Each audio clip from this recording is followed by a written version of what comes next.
That was something I wanted to talk about Donald Trump.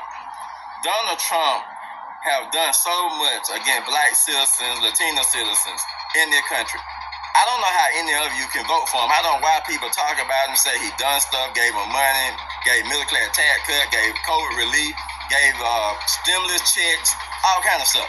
Now, I'm going to show you this video. I want you to look at what he did on January 6, 2021 when he lost an election that voters voted him out for. He actually has been outspoken in the last few weeks, urging people not to pursue this particular fight against the Electoral College. It was supposed to happen in a with far more decorum on the floors of the people sitting in the speaker's chair of the House chamber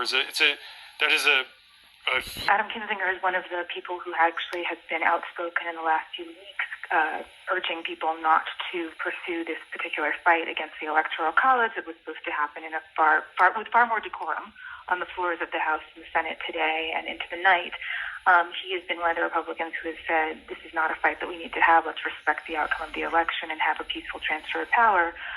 There are some others like him, and as you know, and right now there's many Democrats who are, pointing the finger at the president and saying, you caused this to happen, and it's your people that are following, your orders to demonstrate. The president has sort of statements be made as people try to make sense of what's happening in a fairly nonsensical situation. As Karin points out, President Trump tweeted about 20 minutes ago, please support our Capitol Police and law enforcement. They are truly on the side of our country. Stay peaceful. It's important to point out, of course, that it's not just police who are risking their lives today. It's also everyone who works in this Capitol building. James Homan, so many dedicated staffers who, as we heard Rhonda talking about, go to work every day to work for members of Congress on both sides, or elected members of Congress. Look at that photograph. Just look at that photograph. Who work for your members of Congress happens in a scenario like this, which of course is so unprecedented. Concerns for the safety of the Vice President of the United States, also concerns for the Speaker of the House, the Senate Pro Temp, and others.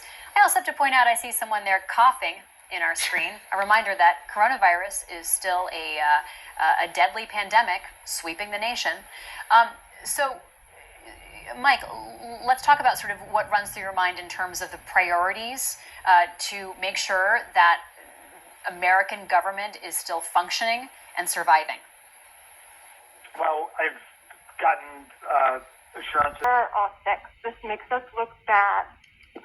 And so there is concern that the people who are willing violence and are engaging in more aggressive tactics. Capitol, which is less crowded, which is not the part being stormed, the part that is protected by police. And there are some people leaving. I think there are some people who came to this. The president did not specify what. I want to show you this striking video from our colleague Mike Gruane from inside the Capitol. We'll be bringing that to you in just a moment. And you can see there an image that's the gallery where people usually sit. Here's Mike Gruane's video.